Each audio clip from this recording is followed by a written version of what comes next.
আজকের এই ভিডিওতে যে গুরুত্বপূর্ণ এমসিকিউগুলো সমাধান করে দেওয়া হয়েছে, এগুলো প্রত্যেক ভর্তি পরীক্ষায় এখন থেকে আসবে। তো পুরো ভিডিও স্কিপ না করে পুরো ভিডিও খুব মনোযোগ সহকারে দেখবে এবং ভিডিও দেখা শেষ হলে অবশ্যই চ্যানেলটি সাবস্ক্রাইব করবে। তো চলো মূল ভিডিও শুরু করা যাক।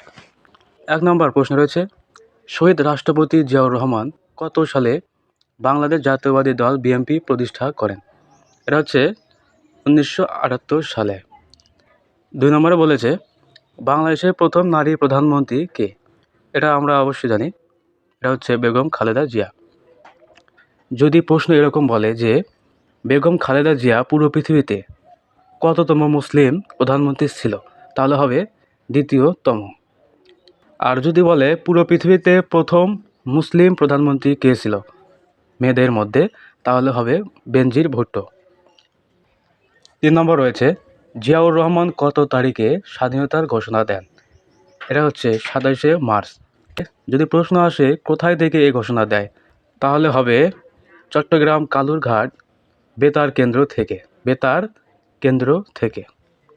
4 নম্বরে বলেছে, বেগম খালেদা জিয়া কতবার বাংলাদেশের প্রধানমন্ত্রী হিসেবে শপথ গ্রহণ করেছেন? এটা হচ্ছে 3 বার।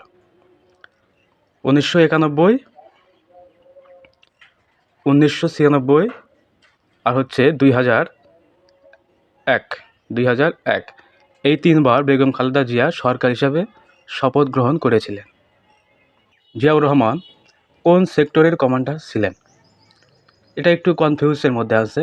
অনেকেই বলে 1 নম্বর সেক্টর, কিন্তু প্রথমে সে 1 নম্বর সেক্টরেই ছিল, পরবর্তীতে তাকে 1 থেকে 11 নম্বর সেক্টরে দেওয়া হয়, তাই সঠিক অ্যান্সার হবে 11। এটা হচ্ছে ভুল। দেখো 6 নম্বর, সার্ক গঠনের মূল উদ্যোক্তা কে ছিলেন? এটা হচ্ছে জিয়াউর রহমান।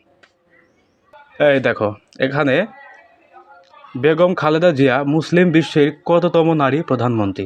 এটা আমরা পূর্বে সলভ করেছি, এটা হচ্ছে দ্বিতীয়তম।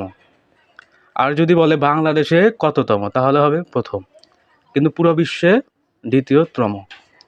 পুরো বিশ্বে প্রথম হচ্ছে বেনজির ভুট্টো।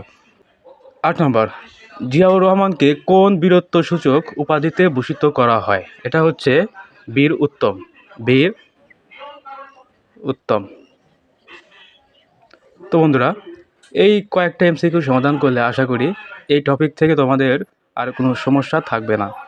যদি ভিডিও ভালো লাগে তাহলে অবশ্যই লাইক, কমেন্ট এবং শেয়ার করে নোটিফিকেশন অন করে রাখবে,